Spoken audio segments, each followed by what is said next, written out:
अस्सलामुअलैकुम। और गाइस कैसे हैं? ये हमारी बच्चा पार्टी है जो आराम फरमा रही है गर्मी के अंदर।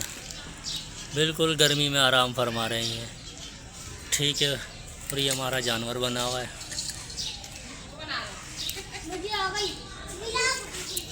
आपको कुछ दिखाते हैं, बताते हैं।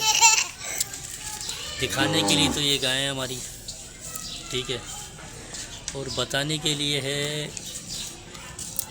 कि कुर्बानी का जानवर है, सिर्फ एक ख़रीदारी नहीं है बल्कि अल्लाह की रज़ा के लिए हमारी मोहब्बत और अक़ीदत की निशानी है। कुर्बानी हमें इसार, सब्र और ज़रूरतमंदों का ख्याल रखना सिखाती है। और ये कि ये अल्लाह ताला हम सब की कुर्बानी और नीयत को कबूल फरमाए। ईद उल अज़हा का पैगाम मोहब्बत, भाईचारा और बांटने की खुशी है। कुर्बानी सिर्फ जानवर की नहीं, अपनी ख्वाहिशात और अना की भी देनी चाहिए। ईद उल अज़हा हमें बांटने, मोहब्बत करने और दूसरों की ख्वाहिशों का ख्याल रखने का दर्ज भी देती है। अल्लाह ताला हर घर में खुशियाँ, बरकतें और आसानियाँ अता फरमाए और सब मुसलमान भाइयों को इस कुर्बानी में हिस्सा लेने की तौफीक अता फरमाए।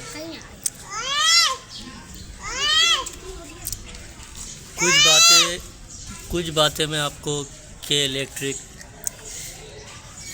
गर्मी तो बहुत है और बिजली वालों ने तो गर्मी में जीना मुश्किल कर दिया है। पानी भी गायब है, ना तो बिजली ठीक से आती है ना पानी। आवाम आखिर जाए तो जाए कहाँ। लोड शेडिंग और पानी की कमी ने रोज़मर्रा ज़िंदगी को बहुत मुश्किल बना दिया है।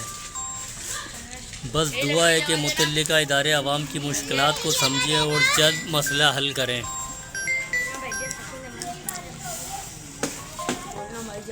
कुछ चीज़ें बजट के ऊपर बात करते हैं, क्योंकि बजट भी आ रहा है। आने वाले अगले महीने में इंशाअल्लाह बजट भी आ जाएगा। देखेंगे तनख्वाह मज़दूर की क्या देते हैं, कुछ नहीं कह सकते। पेट्रोल कितना है ये आपको पता ही है। पेट्रोल ने आवाम का जीना दुश्वार करके रखा हुआ है। आने वाले बजट में मज़दूर की तनख्वाह इतनी होनी चाहिए कि वो इज़्ज़त से अपना ख़र्चा चला सके। महंगाई के इस दौर में कम से कम उजरत में इजाफ़ा वक्त अहम ज़रूरत है। मज़दूर मुल्क की ताकत है, इसलिए इनके हकूक़ और बेहतर रोज़गार ख्याल रखना चाहिए।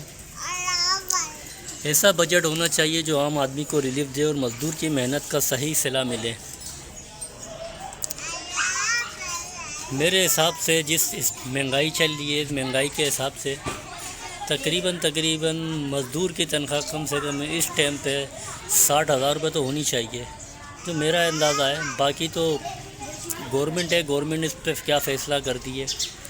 जहाँ तक मुझे नज़र आता है तो हो सकता है पेट्रोल कम करके वही 3-4 हज़ार रुपये का टीका लगा दे आवाम के ऊपर।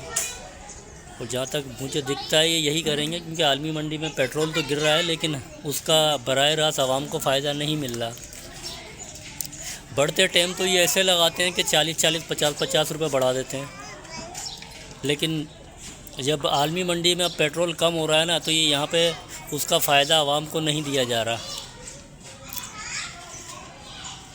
इन हुक्मरानों ने ना आवाम का जीना दुश्वार करा हुआ है और समझ में नहीं आता कि बंदा जाए तो जाए कहाँ। मेरी राय से अगर बजट के ऊपर जो मैंने तनख्वाह बताई है, अगर इस पर आप इत्तेफाक करते हैं तो मेरे कमेंट बॉक्स में मुझे इसका जवाब दीजिएगा। मैं आपके कमेंट बॉक्स का बेसब्री से इंतज़ार करूँगा, आपके कमेंट्स का, और उसको रिप्लाई भी दूँगा जिनके जवाब आएंगे। मुझे सिर्फ देखना ये है कि मेरी राय से कौन कौन इत्तेफाक करते हैं या नहीं करते, या उनकी हमारे भाइयों की क्या राय है इस बारे में कि मज़दूर की तनख्वाह कितनी होनी चाहिए। इतनी जितनी मैंने बताई इतनी होनी चाहिए, या इससे ज़्यादा होनी चाहिए, या इससे कम होनी चाहिए। तो मैंने तो महंगाई के हिसाब से बताई, जितनी महंगाई हो गई है ना, इस हिसाब से तो 60,000 रुपये होनी चाहिए। क्योंकि इस महंगाई के टाइम में बंदा पढ़ा ले, अपने घर का ख़र्चा चला ले, यही बहुत बड़ी बात है। अच्छा जी। मिलते हैं नेक्स्ट वीडियो में। अल्लाह हाफिज़, अपना ख्याल रखिएगा। सब दोस्तों को अस्सलाम वालेकुम। इस चैनल को बस मेरी आपसे गुजारिश है, चैनल को सब्सक्राइब कर दीजिएगा। ओके, अल्लाह हाफिज़, बाय बाय।